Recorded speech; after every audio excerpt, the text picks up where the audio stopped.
China glass halwa ಮಾಡೋದಕ್ಕೆ ನಮಗೆ ಬೇಕಾಗಿರೋ ಸಾಮಗ್ರಿಗಳು ಅಂದರೆ ಫಸ್ಟು ನಾವು 1 ಬಟ್ಲಷ್ಟು ನಾವು ಚೈನಾ ಗ್ಲಾಸ್ನ ತೊಗೋಬೇಕು. ಈ ಥರ 1 ಬಟ್ಲಷ್ಟು, ಇದು 2 ಪ್ಯಾಕೆಟ್ ಆಗಿದೆ. ಇದು 1 ಬಟ್ಲಲ್ಲಿ ನಾವು 1 ಬಟ್ಲಲ್ಲಿ ನಾವು ಎಷ್ಟು ಪ್ಯಾಕೆಟ್ ಇರಿಸುತ್ತೋ ಅಷ್ಟು ಪ್ಯಾಕೆಟ್ ಅಷ್ಟು ನಾವು ಚೈನಾ ಗ್ಲಾಸ್ ಹಲ್ವಾನ ನಾವು ತೊಗೋಬೇಕು. ಈ ಥರ ಬರುತ್ತೆ ಚೈನಾ ಗ್ಲಾಸು, ಈ ಥರದನ್ನ ನಾವು ತೊಗೋಬೇಕು. ನಾವು 1 ಬಟ್ಲದಲ್ಲಿ ನಾವು ಚೈನಾ ಗ್ಲಾಸ್ ಹಲ್ವಾನ ತೊಗೊಂಡಿದ್ವಲ್ಲ, ಅದೇ ಬಟ್ಲಲ್ಲಿ ನಾವು 4 ಬಟ್ಲಷ್ಟು ನೀರನ್ನ ಹಾಕ್ಕೋಬೇಕು. ನಾವು ಅದೇ ಥರ ಸೇಮ್ ಇವಾಗ 1 ಬಟ್ಲಟ್ಟು, ಈಗ ನೆಕ್ಸ್ಟ್ 2, 3,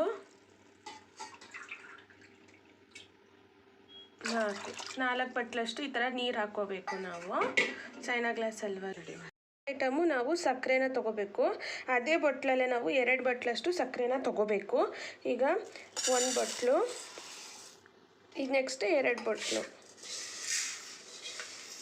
2 ಬಟ್ಲಷ್ಟು ನಾವು ಸಕ್ಕರೆನ ಹಾಕ್ಕೋಬೇಕು. ದಪ್ಪ ಸಕ್ಕರೆ ಆದರೆ ನಾವು 2 ಬಟ್ಲು ಹಾಕ್ಕೋಬೇಕು. ಆಮೇಲೆ ಸಿಹಿ ತಕ್ಕಂಗೆ ನಾವು ಹಾಕ್ಕೋಬೇಕು. ಸಣ್ಣ ಸಕ್ಕರೆ ಆದರೆ ಒಂದು ಸ್ವಲ್ಪ ಸ್ವೀಟ್ ಕಮ್ಮಿ ಇರುತ್ತೆ, ಅದಾದರೆ ನಾವು ಒಂದು 3-6 ಹಾಕ್ಕೋಬೋದು. ನಾವು 2 ಬಟ್ಲಷ್ಟು ಹಾಕ್ಕೊಂಡಿದ್ದೀವಿ. ನಾವು 4 ಬಟ್ಲಷ್ಟು ನಾವು ನೀರನ್ನ ತೊಗೊಂಡಿದ್ವಲ್ಲ, ನಾವು ಆ ನೀರನ್ನ ನಾವು ಕುದಿಯೋಕ್ಕಿಡಬೇಕು. ಈಗ ಚೈನಾ ಗ್ಲಾಸ್ ಹಲ್ವಾ ಇದು ಬಾಯ್ಲ್ ಮಾಡೋದಕ್ಕೆ ನಾವು ನೀರನ್ನ ಕುದಿಯೋಕ್ಕಿಡಬೇಕು. ನಾವು ಕುದಿ ಬರೆಯೋ ತನಕ ನಾವು ಕಾಯಬೇಕು. ಆಗಲೇ ನಾವು ನೀರು ಕುದಿಯೋಕ್ಕಿಟ್ಟಿದ್ವಲ್ಲ, ಆ ನೀರು ಈಗ ಕುದೀತಾ ಇದೆ. ಈ ಕುದಿಯೋ ನೀರಿಗೆ ನಾವು ಚೈನಾ ಗ್ಲಾಸ್ 1 ಬಟ್ಲಷ್ಟು ನಾವು ತೊಗೊಂಡಿದ್ವಲ್ಲ, ಆ ಚೈನಾ ಗ್ಲಾಸ್ನ ಹಾಕಬೇಕು.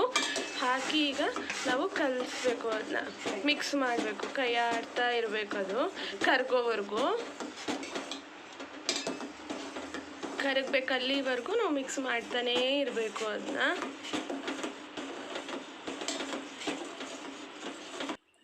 ಈಗ ಈ ಥರ ಕರಗಿದೆ. ಈಗ ಮಿಕ್ಸ್ ಮಾಡಿ ಇನ್ನೂ ಸ್ವಲ್ಪ ಇದೆ, ಅದು ಕರಗಬೇಕು. ಪೂರ ಕ್ಲಿಯರ್ ಆಗಬೇಕು, ಅದು ಚೈನಾ ಗ್ಲಾಸ್ ಪೂರ ಕರಗಬೇಕು. ಅಲ್ಲಿವರೆಗೂ ನಾವು ಮಿಕ್ಸ್ ಮಾಡ್ತಾನೇ ಇರಬೇಕು.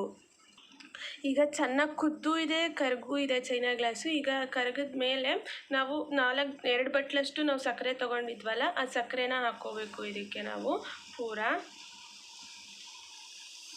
2 ಬಟ್ಲ ಸಕ್ಕರೆ ಹಾಕ್ಕೊಂಡು ನಾವು ಅದನ್ನು ಮಿಕ್ಸ್ ಮಾಡಬೇಕು. ಈಗ ಸಕ್ಕರೆ ಕರ್ಗೋವರೆಗೂ ನಾವು ಮಿಕ್ಸ್ ಮಾಡ್ತಾ ಇರಬೇಕು. ಚೆನ್ನಾಗಿ ಕುದ್ದಿದೆ. ನಾವು ಸಕ್ಕರೆ ಎಲ್ಲ ಹಾಕಿ ಕುದಿಸಿದ್ವಲ್ಲ, ಅದೀಗ ಚೆನ್ನಾಗೇ ಕುದ್ದಿದೆ. ಈಗ ಗ್ಯಾಸ್ನ ಬಂದ್ ಮಾಡಿ ಒಂದು ಪ್ಲೇಟಿಗೆ ಹಾಕ್ಕೋಬೇಕು. ನಾವು ಈ ಥರ ನಾವು ಒಂದು ಪ್ಲೇಟಿಗೆ ಅದನ್ನ ಹಾಕ್ಕೋಬೇಕು. ಕುದ್ದಿರೋ ಚೈನಾ ಗ್ಲಾಸ್ ಹಲ್ವಾನ ಈ ಥರ 2 ಪ್ಲೇಟಿಗೆ ಎಷ್ಟು ಇರುತ್ತೋ ಅಷ್ಟು ಪ್ಲೇಟಿಗೆ ಹಾಕ್ಕೊಂಡು ನಾವು ತಣ್ಣಗಾಗೋಕ್ಕೆ ಬಿಡಬೇಕು. ಚೈನಾ ಗ್ಲಾಸ್ ಹಲ್ವಾ ತಣ್ಣಗಾಗಿದೆ. ಈಗ ಇದನ್ನ ಕಟ್ ಮಾಡಬೇಕು. ನಮಗೆ ಯಾವ ಶೇಪ್ ಬೇಕು ಆ ಶೇಪಲ್ಲಿ ನಾವು ಕಟ್ ಮಾಡ್ಕೋಬೋದು. ಇದನ್ನ ದೊಡ್ಡದಾಗಿ, ಸಣ್ಣಗೆ, ಅಥವಾ ಬಾಕ್ಸ್, ಸ್ಕ್ವೇರ್, ಯಾವ ಥರ ಬೇಕಾದರೂ ನಾವು ಇದನ್ನ ಶೇಪಾಗಿ ಕಟ್ ಮಾಡ್ಕೋಬೋದು.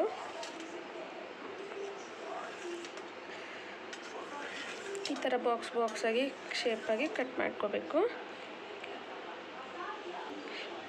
ತೆಗೆದಾಗ ಈ ಥರ ಕಾಣುತ್ತೆ, ಕಟ್ ಮಾಡಿದಾಗ ಈ ಥರ ಕಾಣುತ್ತೆ. ಇದು ಈಗ ಚೈನಾ ಗ್ಲಾಸ್ ಹಲ್ವಾ ರೆಡಿ.